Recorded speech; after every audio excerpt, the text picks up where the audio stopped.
5 घंटे से ज्यादा चली कोर ग्रुप की बैठक। पश्चिम बंगाल के उम्मीदवारों को लेकर पार्टी ने मंथन किया है। तो सभी 294 सीटों को लेकर चर्चा हुई, ये जानकारी मिल रही है। अब शाम 6 बजे का इंतजार है जब बीजेपी चुनाव समिति की अहम बैठक होने वाली है और उसमें उम्मीदवारों के नाम पर आखिरी मुहर लग सकती है। पीएम नरेंद्र मोदी, जेपी नड्डा, शाह बैठक में मौजूद रहेंगे।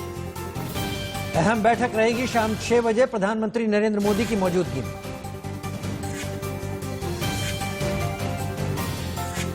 और बीजेपी केंद्रीय चुनाव समिति की बैठक को लेकर ज्यादा जानकारी दे रहे हैं हमारे संवाददाता संजय शर्मा।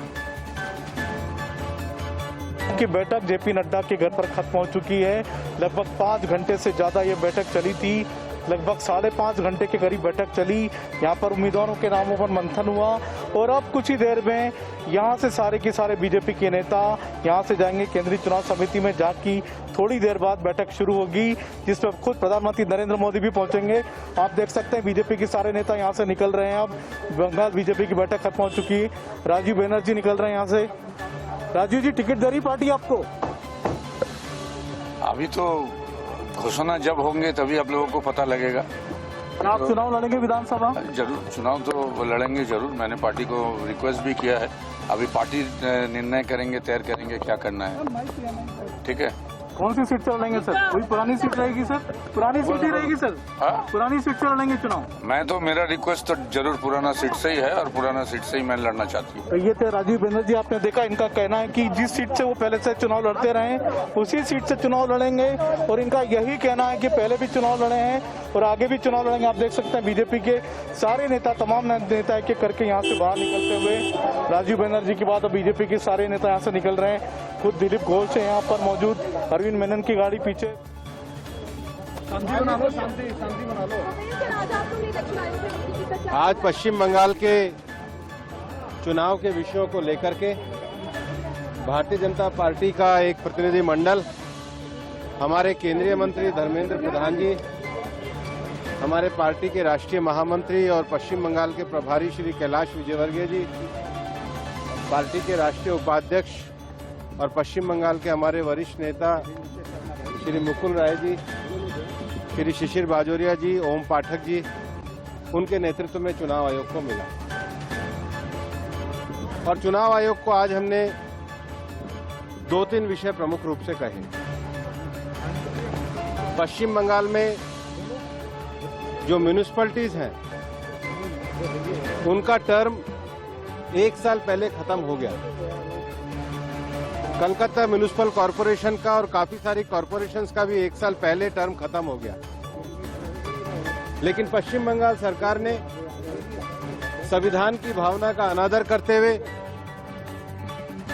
वहां के टीएमसी के नेताओं को ही उन लोकल बॉडीज का एडमिनिस्ट्रेटर नियुक्त कर दिया और लगभग 125 म्युनिसिपैलिटी और कॉरपोरेशन में 2 करोड़ मतदाता सीधे सीधे प्रभावित होते हैं। हमने चुनाव आयोग को कहा है कि पश्चिम बंगाल सरकार के द्वारा ये जो अवैध तरीके से म्युनिसिपैलिटीज के और कॉरपोरेशन के जो एडमिनिस्ट्रेटर सभी टीएमसी के नेताओं को नियुक्त किया है, ये कॉन्स्टिट्यूशनल मैंडेट के खिलाफ है। ये आर्टिकल 243 में जो म्युनिसिपैलिटी को जो पावर दिया उसके खिलाफ है। ये पश्चिम बंगाल के म्युनिसिपैलिटी एक्ट के खिलाफ है और सर्वोच्च न्यायालय का भी एक निर्णय आया हुआ है, ये उस निर्णय के भी खिलाफ है। हमारा चुनाव आयोग से कहना है कि इस अवैधानिक नियुक्ति पर पश्चिम बंगाल के जो टीएमसी के नेता समय खत्म होने के बाद भी आज अवैध रूप से नियुक्तियों पर हैं, उनको तुरंत हटाया जाए, जिससे पश्चिम बंगाल में फ्री और फेयर इलेक्शन का माहौल बने।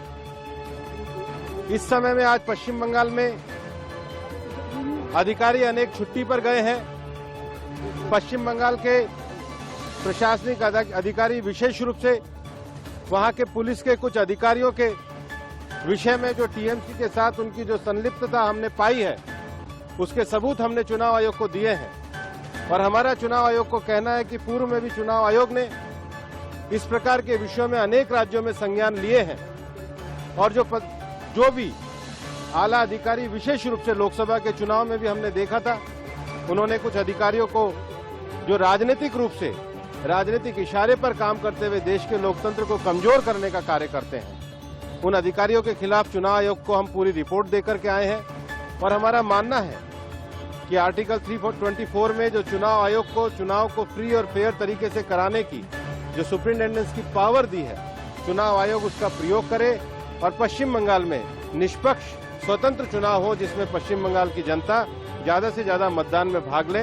हमने सारे तथ्य सबूत आज चुनाव आयोग को सौंपे हैं और हम ये विश्वास करते हैं कि चुनाव आयोग चुनाव की निष्पक्षता को ध्यान रखते हुए इस पे उचित कार्रवाई करेगा। अभी मुकुल राय जी आपको जरा बंगाली में बोले। 125 म्यूनिसिपैलिटी है मुकुल राय।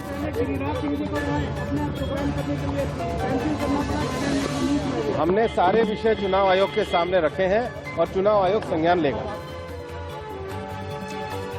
तो बैठकों का दौर लगातार चल रहा है और इलेक्शन कमीशन में हमीदुल रहमान की शिकायत की गई है, लेकिन इस बीच हम सीधे आपको लिए चल रहे हैं राहुल गौतम हमारे संवाददाता के पास। वो बताएंगे कि आखिर आगे का प्लान क्या है बीजेपी का, क्योंकि 6 बजे राहुल बहुत महत्वपूर्ण बैठक होने वाली है, खुद नरेंद्र मोदी उसमें मौजूद रहेंगे। लेकिन अभी तक जो बैठक हुई है, क्या आपको आवाज आ रही है राहुल? अगर आप मुझे सुन पा रहे हैं, अभी तक जो बैठक हुई है उसमें किस तरह का मंथन हुआ है? राजीव, मुझे लगता है कि आवाज उन तक नहीं पहुंच रही है, लेकिन बहुत महत्वपूर्ण है ये समझना कि 294 सीटें और सभी 294 सीटों पर मंथन जो है वो लगातार चल रहा है। सभी सीटों पर 4 से 5 नामों पर चर्चा हो रही है, ये भी जानकारी मिल रही है। और सबसे खास बात ये इसलिए भी हो जाती है शुभ्रा कि 200 प्लस का टारगेट बीजेपी ने अपने लिए सेट किया है, तय किया है, और उसको देखते हुए कम से कम वो टीएमसी के उम्मीदवार के सामने कमजोर उम्मीदवार नहीं उतारेगी। लिहाजा पूरी बैठक गृह मंत्री अमित शाह के घर पर हुई और उसके बाद अब से कुछ देर में जब प्रधानमंत्री शामिल होंगे पक्की मोहर लगेगी। बिल्कुल, और देखना होगा कि कौन से टीएमसी उम्मीदवार के सामने कौन सा बीजेपी का उम्मीदवार, क्योंकि ये जो रण है बहुत ही दिलचस्प हो गया है। टीएमसी भी जल्द ही नामों का ऐलान कर सकती है, लेकिन बीजेपी के अंदर खाने मंथन चल रहा है। बहुत सारी चुनौतियां भी हैं क्योंकि बगावत भी हुई है और इधर से उधर नेताओं का आना जाना भी हुआ है। इन सब बातों को ध्यान में रखते हुए जो अंदरूनी जो जमीनी नेता हैं उन्हें नाराज भी नहीं करना है। तो पल पल की अपडेट हम आपको देते रहेंगे।